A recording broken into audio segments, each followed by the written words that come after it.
ఇప్పుడు 2014 నుంచి విజయవాడ పరిసరాల్లో రాజధాని అని చంద్రబాబు గారు చెప్పాక నాకు కళ్ళు ఎదురుగుండా. అంతకుముందు విజయవాడ అంటే మా చిన్నప్పటి నుంచి ఆడ 10th క్లాస్ అప్పటి నుంచి ఆడే ఉన్నాను కదా.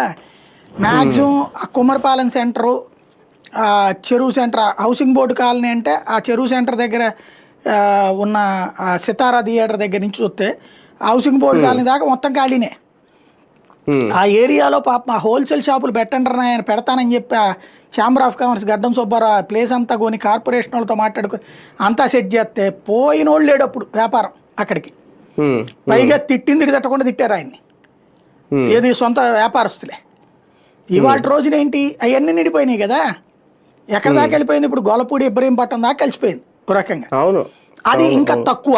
ఇటు అయితే ఇదివరకు లెక్క ఏంటంటే ఆ సిరీస్ కంపెనీ దాటితే అంతా ఓ పల్లెటూరు లెక్క వాతావరణం. అలాంటిది ఇవాళ అసలు కంకిపాడు ఉయ్యూరు దాకా కనబడట్లేదు. మ్యాక్సిమం కంకిపాడు దాకా అయితే అసలు రోడ్డు మొత్తం అత్యాధునిక అంటే ఒక హైదరాబాద్ లుక్ కనబడుతుంది ఆ రూట్.